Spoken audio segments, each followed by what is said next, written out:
গৌসিয়তের দরবার, বেলায়েতের দরবার, এটা মৌলা আলীর দরবার, এটা রসুলের দরবার। এই দরবারের দিকে আঙ্গুল তোলা মানে মৌলা আলীর দিকে আঙ্গুল তোলা, এই দরবারের দিকে আঙ্গুল তোলা মানে রসুলের দিকে আঙ্গুল তোলা, আর রসুলের দিকে আঙ্গুল তোলা মানে লামকানে খোদার দিকে আঙ্গুল তোলা। তোমার রসুল মদিনা থেকে ডাক দিয়ে বলে, আই মাইজবান্ডার দরবারে আমার আওলাদ আছে, আমার গৌসুল আজম আছে, আমার আওলাদ আছে, আমার ফুল আছে, আমার রক্ত আছে। ওই গৌসুল আজম যার উপর খুশি হয়ে যায়, আমি রসুলও তার উপর খুশি হয়ে যায়। সুবহানাল্লাহ, আল্লাহু আকবার, ইয়া রাসূলুল্লাহ, ইয়া গৌসুল আজম।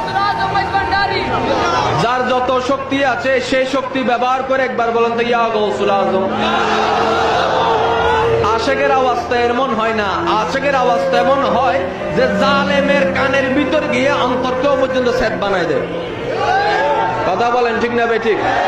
মাইজবান্ডার দরবার শরীফ এমন একটা জায়গায় অবস্থিত যেখানে হাজার হাজার রসুলের দুশ্মন, ওলি আল্লাহর দুশ্মন এক জায়গায় অবস্থান করে, আর আমার গৌসুল আজমের গোলামেরা সেই জায়গায় ডোল বাজায় বাজায় আসে।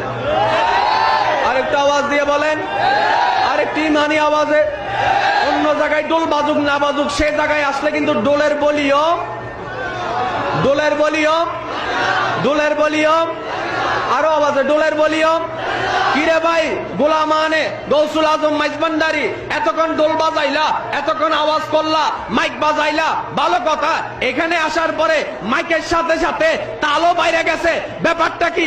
বলে যে হাসরের ময়দানে ওই সমস্ত দুশ্মনে রাসূল, দুশ্মনে আউলিয়ায়ে কেরামের সামনে যখন আমরা লেওয়ায়ে হামদে গৌসুল আজম মাইজবান্ডারির দয়া হয়ে, গৌসুল আজম মাইজবান্ডারির দয়া নিয়ে গৌসুল আজম মাইজবান্ডারিকে অনুসরণ করে করে নেচে নেচে জান্নাতের মধ্যে যাব, সেটার প্রস্তুতি নিচ্ছি দুনিয়ার মধ্যে থেকে। চিৎকার দিয়ে বলেন সুবহানাল্লাহ, ঠিক না বেঠিক? আরেকটা আওয়াজ দিয়ে বলেন ঠিক না বেঠিক?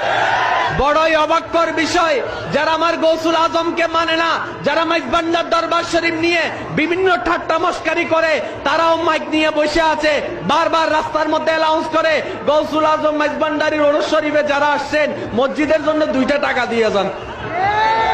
ভাই কথা বলেন না কেন? যারা মানে না, যারা শিরিক বেদাতের ফতোয়া দেয়, রাস্তার মধ্যে আসতে দেখলাম তারাও মাইক নিয়ে বসে আছে। গৌসুল আজম, গৌসুল আজমের ওরস শরীফে আগন্ত আশেকেরা মসজিদের দিকে একটু লক্ষ্য করেন, মসজিদের দিকে একটু লক্ষ্য করেন, 2টা টাকা দিয়ে যায়, মনে বড় তসল্লি মিলল। এমনি না মানলো, এমনি হলো মানতে হবে। আমার এটা গৌসিয়তের দরবার, এটা বেলায়েতের দরবার, এটা মৌলা আলীর দরবার, এটা রসুলের দরবার। এই দরবারের দিকে আঙ্গুল তোলা মানে মৌলা আলীর দিকে আঙ্গুল তোলা, এই দরবারের দিকে আঙ্গুল তোলা মানে রসুলের দিকে আঙ্গুল তোলা, আর রসুলের দিকে আঙ্গুল তোলা মানে লামকানে খোদার দিকে আঙ্গুল তোলা। ঠিক না বেঠিক? আরেকটু আওয়াজ দিয়ে বলেন ঠিক না বেঠিক? এমনি না মানলো এমনি মানতে হবে। আরেকটা আওয়াজ দিয়ে বলেন না কেন? যাওয়ার সময় আপনারা একটু দেখে দেখে যায়েন, আলহামদুলিল্লাহ বলবেন না? আরেকটা আওয়াজ দিয়ে বলেন, আমরা তাদের কাছে যাই না, তারা আমাদের কাছে আসে। আমরা তাদের কাছে যাই না কেন জানেন? কারণ আমাদের কাছে বেলায়েতের সম্রাট আছে। আরেকটা আওয়াজ দিয়ে বলেন না, আমাদের কাছে লেওয়ায়ে হামদের ঝান্ডা পতাকা আছে, আমাদের কাছে বেলায়েত আছে। আরেকটু আওয়াজে, আমাদের কাছে কারামত আছে। আমাদের কোথাও যাইতে হয় না, সেজন্য যারা মাইজবান্ডার দরবারের গোলামির মধ্যে একটিবার নাম লেখাই দিয়েছে, আমার গৌসুল আজম মাইজবান্ডারির বেলায়েতের জবানের ফরমান, ও আমার আশেগান, একবার যখন তুই আমার মুরিদানের খাতায়, আমার গোলামের খাতায় একবার নাম এন্ট্রি করেছিস, পৃথিবীর কোথাও যাবার প্রয়োজন নাই। পৃথিবীর শেষ প্রান্ত থেকে যদি কোনো আশেগান আমি গৌসুল আজমকে মহব্বত করে একটাবার স্মরণ করস, আমার বেলায়েতের ক্ষমতা তোকে সে জায়গায়ও সাহায্য করতে চলে যাবে। আওয়াজ দিয়ে বলেন ঠিক না বেঠিক?